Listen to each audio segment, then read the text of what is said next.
다 함께 사도신경으로 신앙을 고백하겠습니다. 나는 전능하신 아버지 하나님 천지의 창조주를 믿습니다.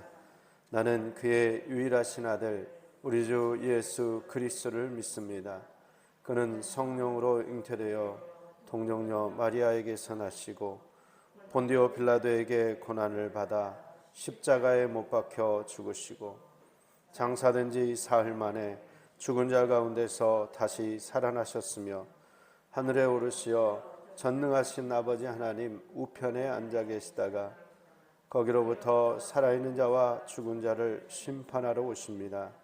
나는 성령을 믿으며 거룩한 공교회와 성도의 교제와 죄를 용서받는 것과 몸의 부활과 영생을 믿습니다. 아멘. 다 함께 찬송가 342장을 찬양하겠습니다.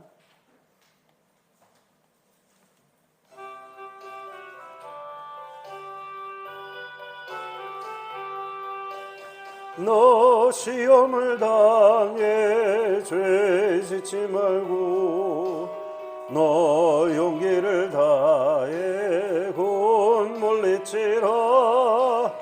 너 시험을 이겨 새 힘을 얻고 주 예수를 믿어 늘 승리하라. 우리 구주의 힘과 그 위로를 빌라. 주님 내 편에 서서 항상 도우시리.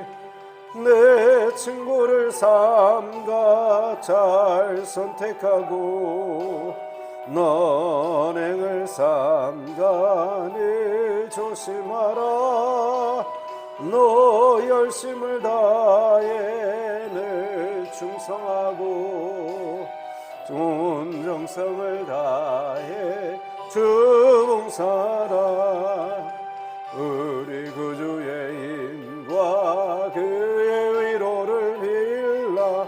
주님 내 편에 서서 항상 도우시리. 잘 이기는 자는 상 받으리니 너 낙심치 말고 늘 전진하라. 내 구세주 예수 힘 주시리니 주 예수를 믿어 늘 승리하라. 우리 구주의 힘과 그의 위로를 빌라. 주님 내 편에 서서 항상 도우시리. 아멘.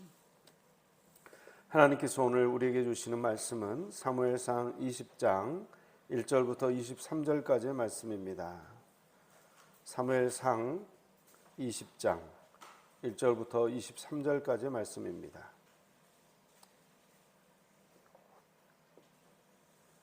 함께 교독하시겠습니다. 제가 먼저 20장 1절의 말씀을 읽겠습니다. 다윗이 라마 나요셋에서 도망하여 요나단에게 이르되 내가 무엇을 하였으며 내 죄악이 무엇이며 내 아버지 앞에서 내 죄가 무엇이기에 그가 내 생명을 찾느냐.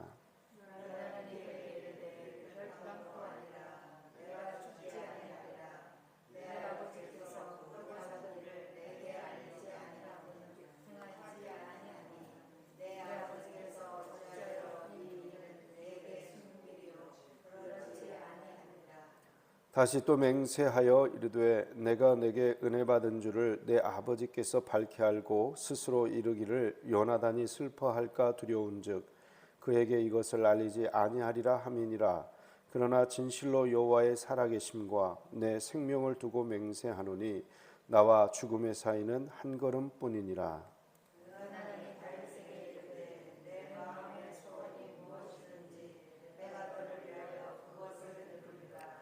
다윗이 요나단에게 이르되 내일은 초하루인즉 내가 마땅히 왕을 모시고 앉아 식사를 하여야 할 것이나 나를 보내어 셋째 날 저녁까지 들에 숨게 하고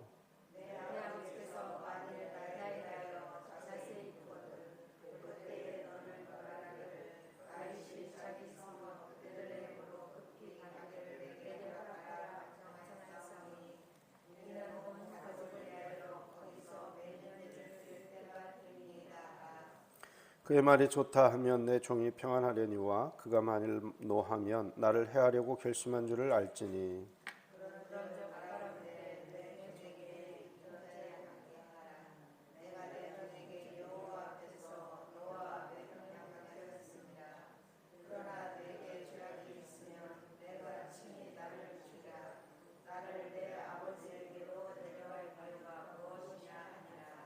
요나단이 이르되 이 일이 결코 내게 일어나지 아니하리라. 내 아버지께서 너를 해치려 확실히 결심한 줄 알면 내가 내게 와서 그것을 내게 이르지 아니하겠느냐 하니.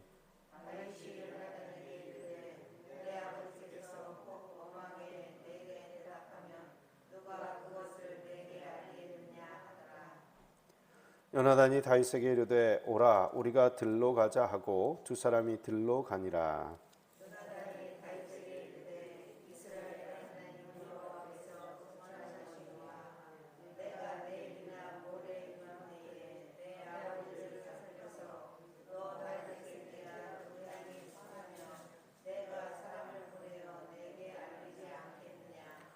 그러나 만일 내 아버지께서 너를 해치려 하는데도 내가 이 일을 내게 알려주어 너를 보내어 평안히 가게 하지 아니하면 여호와께서 나 요나단에게 벌을 내리시고 또 내리시기를 원하노라. 여호와께서 내 아버지와 함께 하신 것 같이 너와 함께 하시기를 원하노니.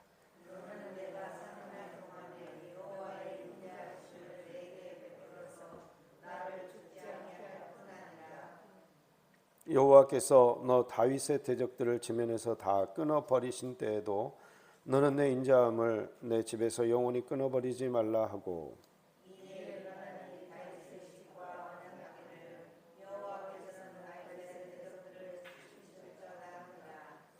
다윗에 대한 요나단의 사랑이 그를 다시 맹세하게 하였으니 이는 자기 생명을 사랑한 같이 그를 사랑함이었더라.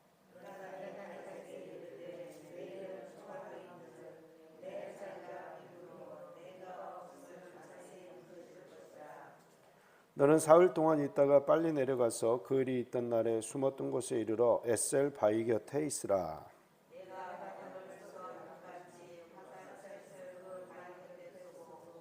아이를 보내어 가서 화살을 찾으라 하며 내가 짐짓 아이에게 이르기를 보라 화살이 내 이쪽에 있으니 가져오라 하거든 너는 돌아올지니 여호와께서 살아계심을 두고 맹세하노니 내가 평안 무사할 것이요.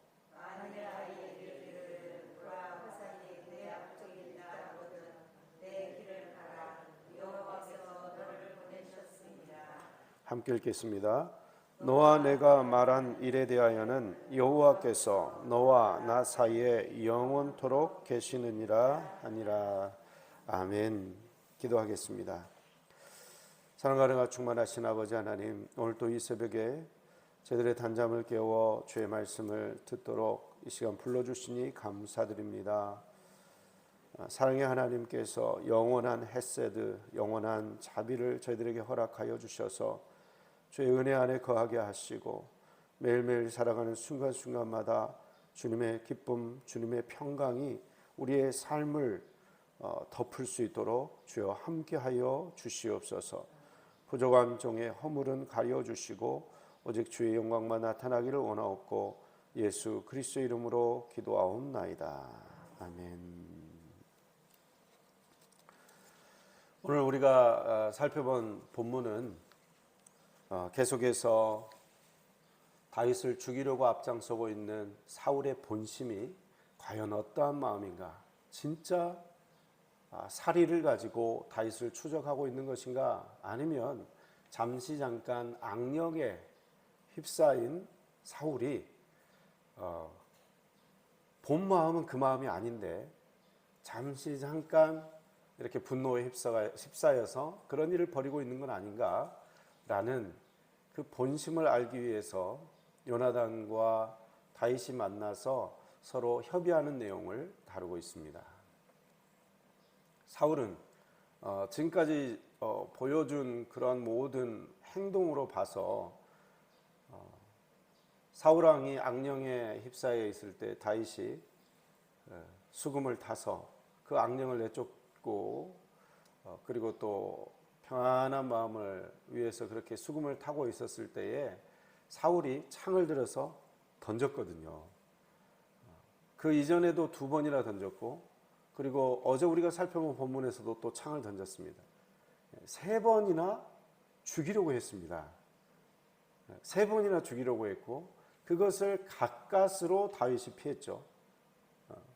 그것뿐만 아니라 자기 집에서 밤에 자고 있는 다윗을 그 다음날 아침에 잡아서 죽이기 위해서 군사를 보냈습니다. 가까스로 부인 미갈의 도움을 통해서 창문으로 탈출하는 데 성공했습니다. 그것이 끝이 아니었죠. 그렇게 새벽에 탈출하는 데 성공을 해서 이제 사무엘 선지자가 있는 라마 나요스에 가서 선지자들과 함께 머물러 있는데, 그곳에 무려 3번이나 전령들을 파견합니다. 무기를 가진 군사들을 파견을 하는 거예요. 3번이나 어떻게든 다윗을 잡기 위해서. 근데 그 3번 모두 다 보냄받았던 그 전령들이 어떠한 일이 벌어졌다고 했죠? 그들이 하나님의 영에 감동해가지고 예언을 했다. 그러니까 하나님을 예배하고 찬양하는 자로 변화되었다. 그리고 또 다른 말로는 그냥 그 하나님의 영이 강력하게 휩싸이니까 그 사람들의 정신이 올바른 정신이 아니라 다른 정신으로 그냥 바뀌어버린 거예요. 다윗을 죽이러 왔다가 그 생각을 못하고 있는 거죠. 그래서 어떻게 했습니까? 사울이 포기했습니까? 아니죠. 사울이 포기하지 않았습니다. 그런 일이 3번 연속으로 벌어졌음에도 불구하고 사울은 자기가 직접 이제 라마나요까지 와서 다윗을 죽이고자 했습니다. 그러한 사울도 하나님께서 하나님의 영을 부어서 정말 모든 자기 옷도 벗고 수치 가운데 사무엘 선지자 앞에서 종일 예언하는 그런 일이 벌어지게 하셨습니다. 여기까지만 살펴보면 우리는 무엇을 알 수 있습니까? 다윗의 결심은 확고하다. 다윗의 결심이 아니라 사울의 결심. 사울의 결심은 확고하다라는 것을 알 수가 있죠. 죽이고 싶어하는 마음이 분명 사울 왕에 있다는 것을 알 수 있습니다. 그 상황에서 다윗은 요나단을 만납니다. 서로 맹약한 사이죠. 서로 생명을 걸고 지켜주기로. 요나단을 만나서 자초지종을 이야기합니다. 너의 아버지 사울이 나를 죽이고자 한다.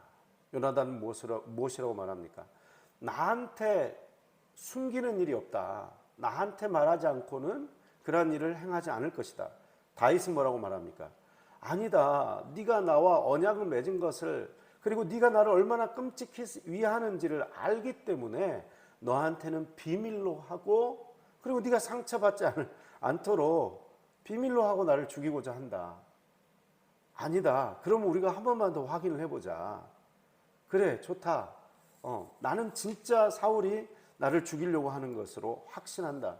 그래, 그러면 초하룻날 우리 모든 부하들이 다 함께 사울 왕과 밥을 먹어야 되는데, 그때 다윗이 말하죠. 내가 3일 동안 그 자리에 참석하지 않겠다. 그래서 사울 왕이 이제 왜 다윗이 참석하지 않느냐 이렇게 물어봤을 때 이렇게 말을 좀 해달라. 베들레헴에 있는 가족을 방문을 했다. 해마다 제사를 가족들이 모여서 지내는데 급하게 갔다. 제사를 드리러. 이렇게 말을 했을 때 사울이 분노하지 않고 그래 알았다. 이런 말을 하면 사울 왕이 다윗을 죽일 어떤 그 굳은 의지를 가지고 죽이고 있는 것이 아니다라고 이해를 하겠다는 거예요. 그러나 만약 그 말을 했을 때 사울 왕이 화를 내고 분노를 한다면 그것은 그 속마음에 이미 다윗을 죽이고자 하는 굳은 결심이 있다는 것을 방증한다. 이렇게 이제 서로 주고받은 것입니다. 그래서 이제 요나단도 거기에 동의를 하고 그럼 그렇게 해보겠다. 그러면 그동안 이제 숨어 있어라 이렇게 이야기를 하는 거죠. 근데 다시 또 한 가지 염려가 듭니다. 뭐냐면 아니 그 사울이 너한테 다윗에게 절대 내려가지 마라 이렇게 엄하게 이렇게 명령을 내리면 네가 못 움직이지 않느냐. 그러면 어떻게 나한테 그 소식을 전해주겠느냐. 이렇게 염려할 때에 요나단이 뭐라고 말하냐면 그럼 우리가 이제 들러가서 에셀바위 곁에 네가 숨고 그리고 내가 한 사람을 보내서 그런 모든 정황들을 분명하게 내가 알려주겠다. 그래서 내가 이제 그 에세벨 곁에 숨어 있는 너를 향해서 화살을 쏠 텐데 그 주변에, 그래서 그 화살을 찾는 아이를 보내서 화살을 찾을 때 그 아이에게 화살이 네 앞에 있지 아니하냐 그러면 도망가라는 거예요. 그러나 화살이 이쪽에 있지 않느냐, 우리 쪽이라는 뜻일 것 같아요. 이쪽에 있지 아니하냐 그러면 이쪽, 우리 쪽으로 돌아와라. 이런 이제 군호를 짜 맞추게 되는 것입니다. 이렇게 이야기를 해요. 그래서 다윗과 요나단이 이런 어떤 전략을 세우고 요나단이 이제 아버지 사울 왕에게로 갑니다. 그리고 그 일어나는 일은 내일 다루고 있어요. 금요일 본문에. 내일 안 나오면 이걸 모르는 거예요. 내일 꼭 나오셔야 돼요. 그래서 오늘 이제 이렇게 보면 참으로 다윗은 너무나 좋은 친구를 만났어요. 요나단. 요나단이라는 너무나 좋은 친구를 만나서 자기 생명이 위험 가운데 빠져 있는 상황 속에서 끝까지 다윗을 돕습니다. 끝까지 다윗을 돕습니다. 너무나 좋은 친구죠. 이 요나단은요, 그 다윗을 왕으로 세우고자 하는 계획까지 가지고 있습니다. 근데 이것은 너무나 하여튼 인간적인 마음은 아닌 것 같아요. 왜 인간적인 마음이 아니냐면 사실은 다윗만 제거하면 요나단이 왕이 될 수 있어요. 사울의 첫째 아들이잖아요. 자연스럽게 왕위가 계승이 됩니다. 그러나 그 일을 택하지 않아요. 요나단은 왜 그랬을까요? 도대체 무슨 남자로서 야망이나 어떤 배짱이 전혀 없는 것 같아 보여요. 왜 그럴까요? 요나단 또한 믿음의 사람이었기 때문에 그래요. 요나단 또한 기도의 사람이었기 때문에 그렇습니다. 이스라엘의 왕은 오직 하나님 한 분이시다. 하나님께서 왕을 세우시고 왕을 폐위하시고 왕을 이끌어 가시는 모든 권한을 갖고 계신다. 이것을 분명하게 믿었습니다. 그래서 다윗에게 이렇게 말할 수 있는 용기가 있는 거예요. 14절과 15절 말씀을 우리 함께 읽겠습니다. 너는 내가 사는 날 동안에 여호와의 인자하심을 내게 베풀어서 나를 죽지 않게 할 뿐 아니라 여호와께서 너 다윗의 대적들을 지면에서 다 끊어버리신 때에도 너는 내 인자함을 내 집에서 영원히 끊어버리지 말라 하고. 아멘. 여러분, 요나단은 자기가 왕이 될 수 있는 권한이 있었음에도 불구하고 그 권한을 다 포기하고 다윗을 높이 세웁니다. 그리고 다윗으로부터 뭘 요구하고 있습니까? 여호와의 인자하심을 내게 베풀어 주소서. 나를 죽지 않게 해 주소서. 그리고 너 다윗의 모든 대적들을 끊어서 네가 태평성대를 누리는 왕이 되었을 때에 우리의 가족들을 생각해 주옵소서. 하나님의 인자하심, 여호와의 인자하심, 헤세드. 우리가 룻기를 다룰 때 그 헤세드를 살펴봤어요. 여호와의 자비, 여호와의 인애, 조건 없이 베풀어 주시는 하나님의 놀라우신 은혜, 그 은혜를 베풀어 달라고 지금 요구를 하고 있는 거예요. 자기는 다윗의 신하가 되어도 좋다는 거예요. 자기는 다윗의 이제 한마디 명령에 죽고 살고 하는 모든 일들이 결정되는 그런 비참한 처지에 떨어져도 상관없다는 것입니다. 왜 이렇게까지 말하고 있을까요? 그것은 요나단이 하나님께서 다윗을 세우셨다는 사실을 확고히 믿었기 때문에 그렇습니다. 이제 다윗은 반드시 왕이 되어야 된다는 그 사실을 믿었기 때문에 그렇습니다. 그래서 요나단은 자기의 야망, 자기의 당연한 권리라고 여겨지는 모든 것들을 포기할 수 있었습니다. 그래서 우리의 신앙도 마찬가지인 것 같습니다. 우리는 우리의 신앙생활을 하는 가운데에 내가 마땅히 누려야 되는 것들, 당연히 내 거라고 생각하는 것들을 포기하지 않을 때가 많습니다. 그러나 그 마음은 어떤 마음입니까? 하나님이 주시는 마음이라기보다는 자기의 야망, 자기의 욕심이라고 할 수 있습니다. 네. 하나님을 진정으로 믿는다면 내가 가지고 있고 내가 누리는 모든 것들이 결국은 하나님의 허용하심 속에서 그리고 하나님의 주권 아래에서만 가능하다는 것을 인정해야 될 것입니다.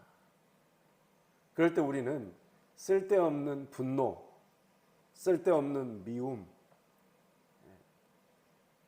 쓸데없는 불안감으로부터 해방될 수 있는 거예요. 사울왕은 어땠습니까? 사울왕은 다윗을 너무나 두려워했습니다. 너무나 두려워했습니다. 왜 두려워했습니까? 자기는 왕이고 다윗은 신하에 불과한데 왜 두려워했습니까? 하나님의 주권을 인정하지 않았기 때문에 두려워했습니다. 어떻게든 그 왕의 자리를 차지하고 끝내 내놓지 않으리라. 하나님을 믿은 것이 아니라 자기의 힘을 믿었기 때문에 끝까지 불안하고 두려워하는 삶을 살았던 것입니다. 우리가 왜 마음 놓고 사랑하지 못하고 왜 우리가 마음 놓고 나를 비우지 못하고 화평 가운데 살아가지 못합니까? 그것은 여전히 우리가 내 자신을 우상으로 삼고 있기 때문에 그렇습니다. 하나님을 믿는 것이 아니라 하나님보다 내 자신이 우상이 되고 있기 때문에 그것을 내려놓지 못하고 포기하지 못하고 그러니까 평강이 없고 그러니까 두려움 속에서 살게 되는 것입니다. 우리가 또 한 가지 오늘 본문을 통해서 살펴볼 수 있는 것은 요나단이 그리고 다윗이 참으로 지혜롭다는 것입니다. 다윗은 자신을 향해 날아오는 창을 피하기만 했지 자기의 칼을 들어서 대적하지 않는 지혜가 있었습니다. 윗 권위자에게 대적하지 않았습니다. 하나님이 기름 부어 세우셨기 때문에 하나님의 주권을 인정하는 믿음이 있었기 때문에 그렇습니다. 하나님이 세우셨다. 그가 비록 나에게 창을 던지지만 나는 하나님이 세운 종을 대적하지 않겠다. 이런 믿음이 있었다는 것입니다. 그리고 요나단은 끝까지 아버지를 사랑하고 신뢰했습니다. 우리 아버지가 그럴 리가 없다. 잠깐 정신이 돈 것이다. 악령에 시달리고 있기 때문에 잠깐 미친 행동을 한 것일 뿐이지 그게 본 마음이 아니다. 끝까지 아버지를 신뢰했습니다. 이 두 사람의 마음이 바로 믿음의 마음이에요. 우리는 어떤 사람을 판단할 때에 선입견을 가지고 그리고 그 사람의 일부를 가지고 그 사람의 전부를 평가를 내려버립니다. 저 사람 완전 미친 사람이다. 가까이 하면 안 되겠다. 그러나 다윗과 요나단은 어떻습니까? 그가 미친 자라 할지라도 그가 어떤 악한 행동을 할지라도 하나님이 세우셨다. 진짜 그 마음일까? 진짜 그 마음일까 좀 알아보자. 이 진짜 미친 행동에서 잠깐 헷가닥 한 건지 아니면 정말 굳은 결심을 가지고 일관되게 다윗을 죽이고자 하는 것인지 살펴보았다는 것입니다. 진지하게 한 번 더 검증할 수 있는 고민의 시간을 가졌다는 것입니다.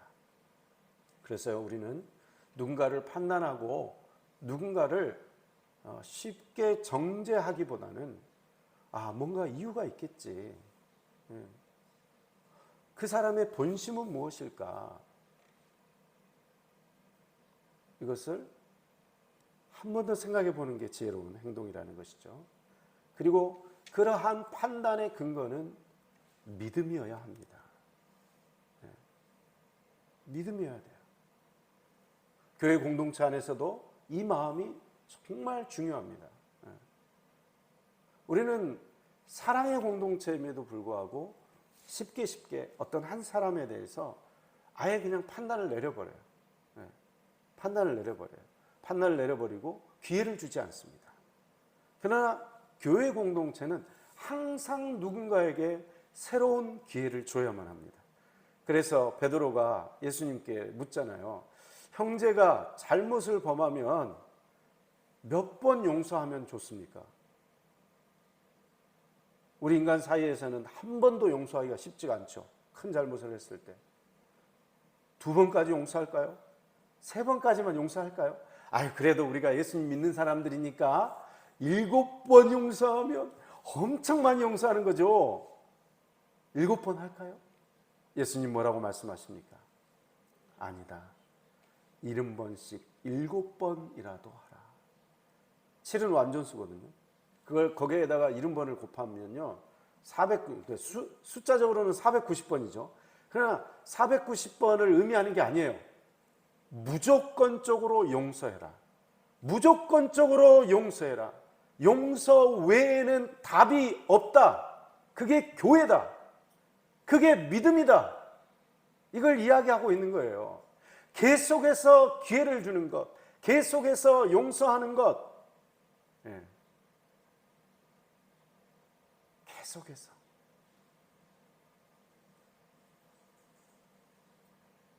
이것이 바로 교회라는 것입니다. 이것이 바로 진짜 교회. 이것이 바로 진짜 성도. 이것이 바로 진짜 믿음이 있는 성도. 믿음이 있는 성도는 어떻다고요? 믿음이 있는 성도는 끝까지 용서합니다. 여러분, 우리는 선택 옵션에 사랑이 아닌, 사랑과 용서가 아닌 다른 어떤 미움이라든가 증오라든가 이게 없어요. 성도에게는. 계속해서 미움이라는, 증오라는 선택 옵션을 붙들고 있다면 그 사람은 성도가 아니죠. 성도가 아니에요. 예수님께서는 그래서 공동체 안에 있는 무리를 양과 염소로 가르친다 그랬거든요. 양과 염소로 가르치는데 그 기준이 뭔지 아십니까? 양과 염소로 가르는 기준. 그것은 가난한 자에게, 감옥에 있는 자에게 마실 물을 줬는가? 음식을 줬는가? 사랑의 행동을 했느냐? 이걸로 가르치겠다고 했어요. 밀과 가라지를 가르치는데 착한 행동을 했느냐? 여러분, 우리는 구원은 믿음으로 받습니다. 착한 행동으로 받는 게 아니에요. 그러나 진정한 믿음이 있는 자에게서는 착한 행동이 그 믿음의 결과로 나오게 돼 있는 거예요. 그 착한 행동은 사랑의 행동이에요. 용서와 긍휼의 행동이에요. 하나님의 자비 헤세드의 행동이에요. 그 행동 외에는 우리가 선택할 수 있는 행동이 없어요. 그렇죠? 그래서 우리는 70번씩 7번이라도 용서할 수밖에 없는 그러한 사랑의 삶을 살아야 되는 것입니다. 오늘 우리가 살아갈 때에 바로 이 사랑과 긍휼의 마음을 가지고 나아가시는 저와 여러분 다 되시기를 간절히 기원드립니다. 기도하겠습니다. 사랑과 은혜가 충만하신 아버지 하나님, 오늘 우리에게 하나님의 자비 헤세드에 대해서 다시 한번 생각하게 하시니 감사를 드립니다. 하나님 아버지께서 우리에게 무한하신 자비를 베풀어 주신 것처럼 이제 우리의 오늘 하루의 생활 가운데 이 무한한 자비가 우리를 통해서 타인에게 흘러가는 그러한 지혜로운 삶이 될 수 있도록 주님 함께하여 주시고, 우리 속에 아직도 용서하지 못하고 긍휼로 함께하지 못한 그러한 일들이 있다면 주님 용서하여 주옵소서. 우리에게 참 신앙을 허락하여 주옵소서. 거짓된 신앙을 버리고 진정한 신앙, 올바른